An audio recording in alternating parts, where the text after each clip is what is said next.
Hi, Palmela here and welcome back to my channel. Today I want to talk about sensory processing difficulties.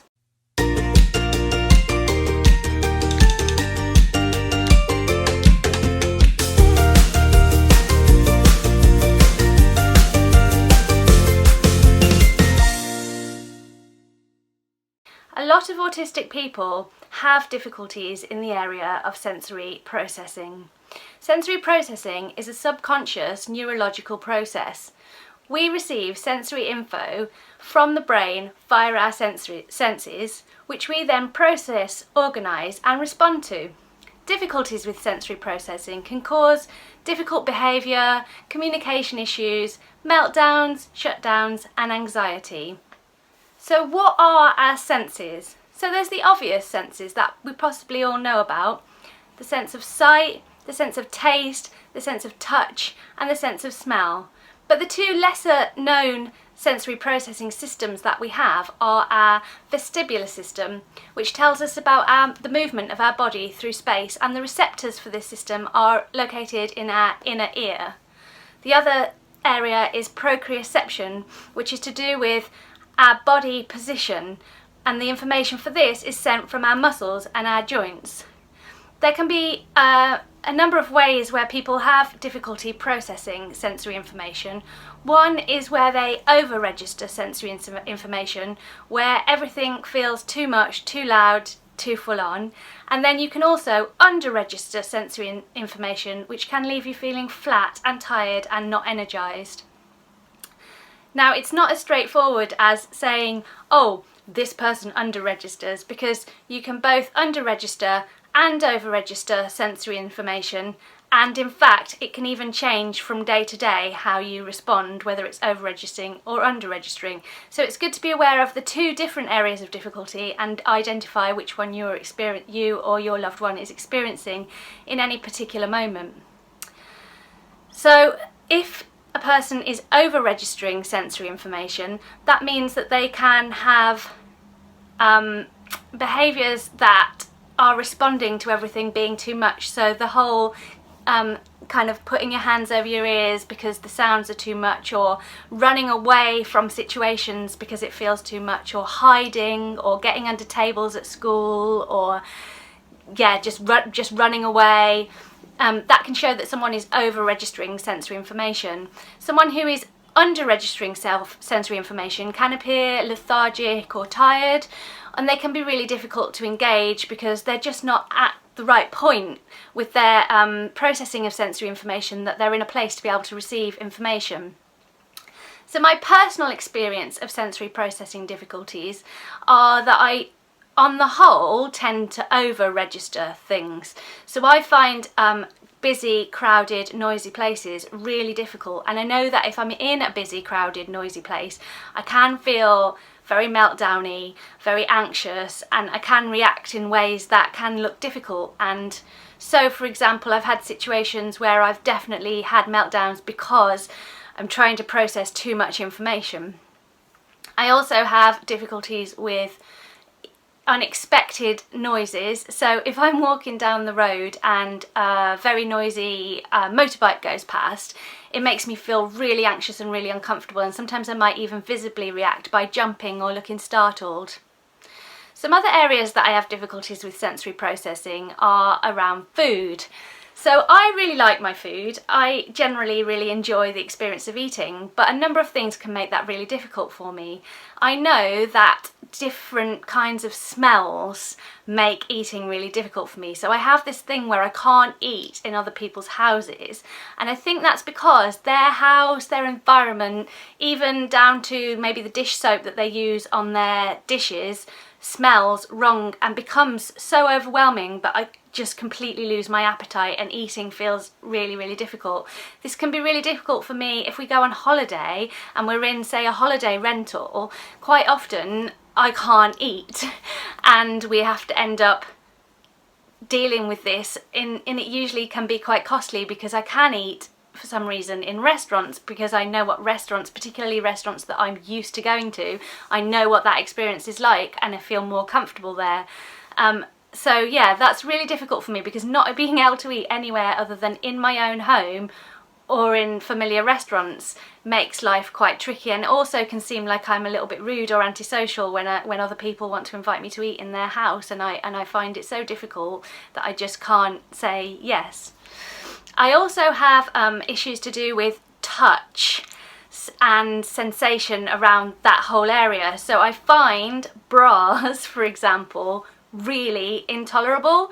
I wear them because it's socially expected and I like to fit in, but most of the day I'll be fidgeting around and pulling it down and sorting out the straps and trying to make this thing that's really not comfortable because it's really tight across my chest comfortable. I also have, maybe I shouldn't be discussing my knicker issues here on the internet, but pants can be a real problem area. They need to be just right, or I spend the whole day being really irritated by them. Socks, I find socks really difficult. I'm really picky in sock shopping, and I'm always really happy when I find a pair that's comfortable, because if I can even remotely feel the seams, then that's really uncomfortable. And then when I put shoes on when I'm wearing socks, if even a slight bit of the sock is runkled inside the shoe, then I can't bear it. And then if the shoe isn't tied up to exactly the right level of tightness, I find that really difficult. And if the sock isn't pulled up properly, that also bothers me. So often I am taking off my shoes, sorting out my socks, putting my shoes back on, tying them up again, pulling up my socks, stopping in the street to do this.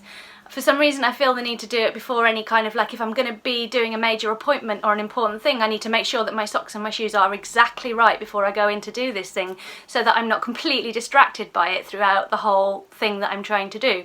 So you'll often see me sat in waiting rooms repeatedly taking my shoes off, sorting out my socks, putting my shoes back on, tying them again, still doesn't feel right, take them off again. And I'm really self-conscious about this because I think it must look really weird and people must find it really bizarre, and I don't like to stand out. So that in itself then makes me anxious, and it's a little bit of a vicious cycle. Ditto is the classic, isn't it? Labels in clothing. You know, I think most people, I don't know, my assumption is that most people don't really notice the labels in their clothing. But for me, if there's an uncomfortable or like hard or scratchy label in my clothing, it's all that I can think about. I might be trying to have a conversation with you, but all that I can think about is the fact that there's this thing on my neck or in the back of my trousers that's really, really, really annoying me.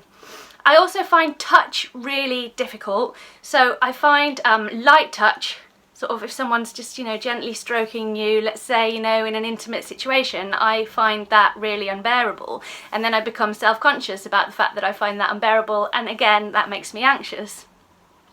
I register pain. I'm very sensitive to pain, so I register it extremely. So even if I've just got like a tiny little cut on my finger or a little scratch or whatever, I might sometimes be known to behave as if my whole arm had dropped off, because all I can feel is this really, really, really intense pain, and it really bothers me and I can't get past it, and it really stresses me out. And so even things like, I really struggle to have blood tests, because when you have the blood test, the people say to you, oh, this won't hurt, it's just a little scratch. It really hurts me. It's really, really painful. I feel the needle going into my skin. I can feel every sensation around that, and the whole time that it's taking place, it's hurting me. I'm feeling uncomfortable. I'm feeling anxious.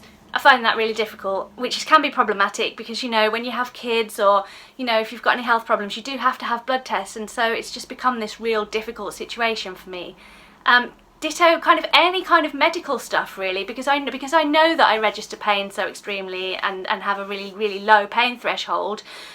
Anything medical, any dental treatment, or let's say, goodness, I hope this doesn't happen, but let's say I had to have an operation or I had to have a procedure done, that's really stressful, because even if people are telling me that it's not going to hurt, that's not necessarily guaranteed for me, because so much does hurt me that I can feel really anxious around having that done, and then really anxious around the fact that I can't easily have something done, and that worries me in terms of like going into the future. How am I going to be able to handle this kind of treatment that I guess I'm more likely to need as I get older and as I age. So yeah, so the pain thing is really problematic in my life.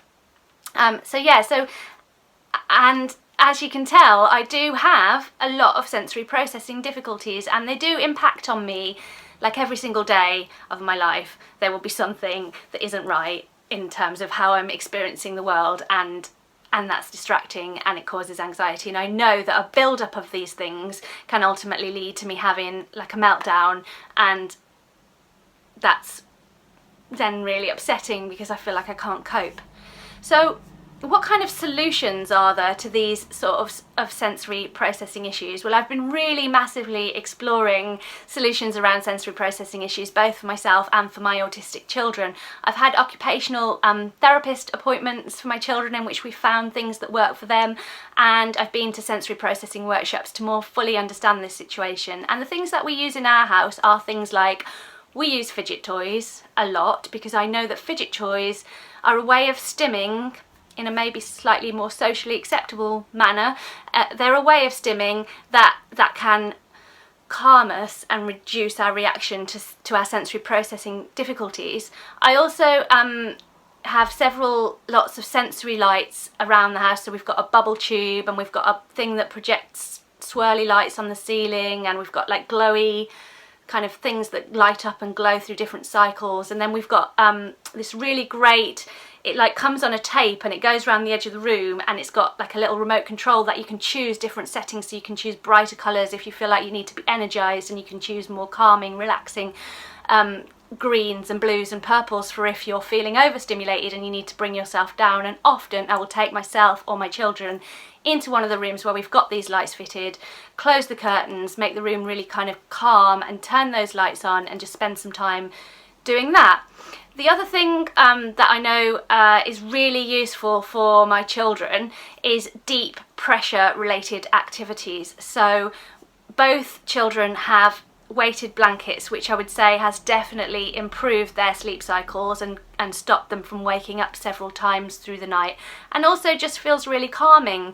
And we also have lap weights that we use when we're watching television, and I often use them when I'm working. So these are kind of pillow sized weighted pads that we can wear on our laps, or we can put them around our shoulders, or wherever on our feet, wherever feels comfortable. And I know that these weighted products work by creating pressure on the skin, which then on the body, which then causes the release of hormones which are relaxing, like serotonin and oxytocin, which make you feel calm and at ease. So those are really useful products for us in our house. And then also I will do stuff like, my son and my daughter really like it when I make a squishy sandwich out of them.